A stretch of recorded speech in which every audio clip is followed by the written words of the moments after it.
Oh, thank you so much, Senator Carper. I wanted to just note, I was going to ask some questions, and Senator Heitkamp was going to vote and is coming back and very much wants the opportunity to ask questions too. So I said, as far as I'm concerned, you're welcome to ask as many questions as you want. I don't know about her. Well, I told her I would preserve her No, I'm kidding. She's good too. That's great. Thank you. Thank you. Thanks for looking out for her. Thank you all for being here. And I wanted to follow up on, I serve on the Armed Services Committee as well, and have heard from General Kelly, who is the commander of U.S. Southern Command, and he has been very clear with us about the efficiency of these networks that really are the transnational criminal organizations in terms of what they can smuggle up from Central America.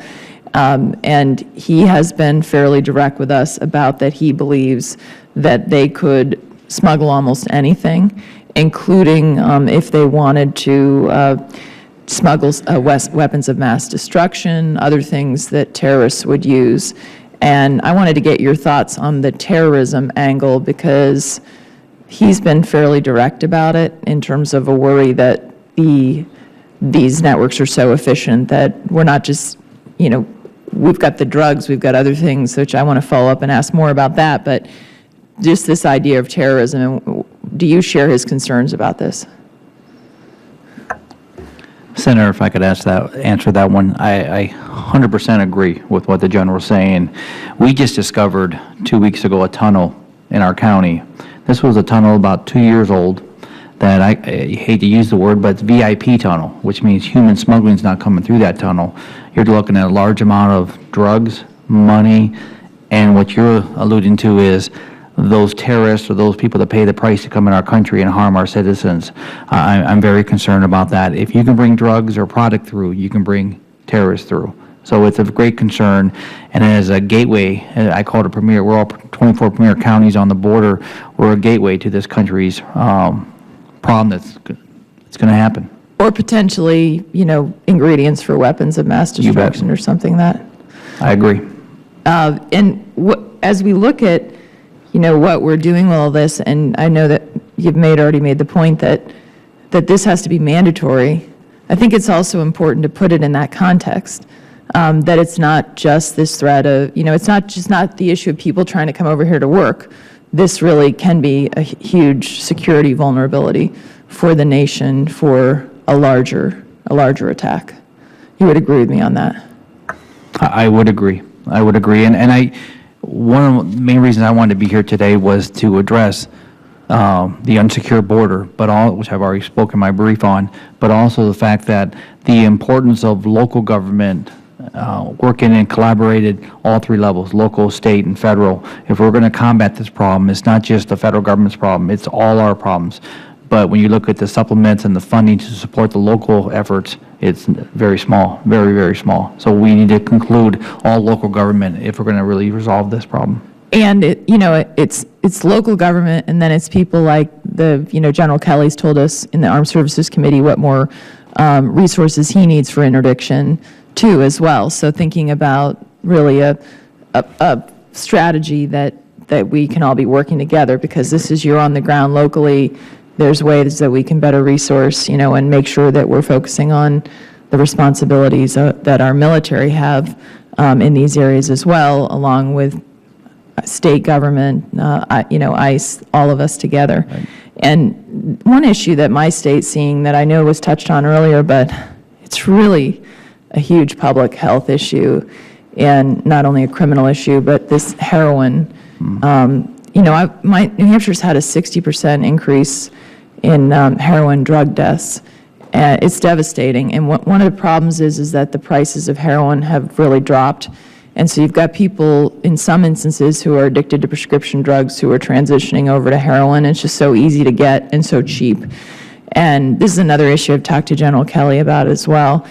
All of you, I'd love to hear, certainly Sheriff and all of you, your impression of how do we increase our interdiction of heroin in particular, so not only we can stop it flow, but frankly, I want to drive up the price of this stuff so that we can help, along with all the other efforts we need to do, prevention, treatment, all the things our police are doing at every level, and also our treatment providers, all of us public health officials. So what are your thoughts on that? I'd turn it over to all of you, whoever wants to jump in first. Well, no, you go ahead. You're talking about a $40 billion illegal drug trafficking that are not being detected, and many of that is coming straight through the ports of entry. I think you'd find it interesting to know that your state alone exports $400 million worth of goods to Mexico and ranks second as your export partner. And it equates to 28,531 jobs rely on your trade with Mexico. If these drug traffickers sold illegal product, they would be considered a Fortune 500 company in the United States. They're very well manned, they're very well funded, and very well equipped. But the men and women in blue aren't funded to compete or win this war exactly of what you're talking about, Senator. That is why we believe that when you're looking at Homeland Security, you need to equate the whole big picture into that equation, especially when we're talking about the cartel and the drugs coming straight through the ports of entry. What other thoughts do we have on heroin? And obviously, you can say it about any drug, but right now we got a huge heroin crisis. Well, I think that, you know, you have brought up something that few people probably understand. I patrol on the streets of Decatur, Illinois, and sometimes in Arizona. When you start arresting 65-year-old grandmothers for heroin use, you have to ask yourself what's going on. And what's going on is prescription drugs have gotten more difficult or more expensive, and heroin has gotten cheap. If you look at the statistics, and I'm sure Agent Cabrera could confirm, Texas may be different than Arizona, but in the Tucson sector in Arizona, heroin crossing that border is up in triple digits. Meth is up in triple digits. The cartel, as was stated, is a very clever business, and we should never underestimate what they're able to achieve. And so they will adjust what they bring into this country based on what they can sell and what the pricing is. And so I think one of the things that we have to realize is the significant impact that they're having on this country and our citizens. And it's a very complex issue, and there's no simple answer to it, and it's not only a single answer by any means. But I think understanding the impact and the significant impact and the population that it's beginning to impact even further is something we have to deal with. And if we don't, we're going to find ourselves with a really serious issue, or more serious than what we have today. One thing I'd like to add on that, Senator, is the need for interoperability and collaborated efforts from the local all the way to the federal, like we've been talking. Right. Yeah, and I'll give you an example of that, a true life experience that happened down in our area where we had intelligence that we were by information coming across our port of entry. We went down there, and this gentleman was, I believe he was around the 70-year-old age, where he was coming across the port of entry every morning at about 7 o'clock in the morning. And he was carrying 7 pounds of meth, 7 pounds of heroin, and 7 pounds of coke. And we went back and did the history check through the port of entry for like 60 days straight, every day, same time he came through there. But this was a 70-year-old man that was bringing this in there.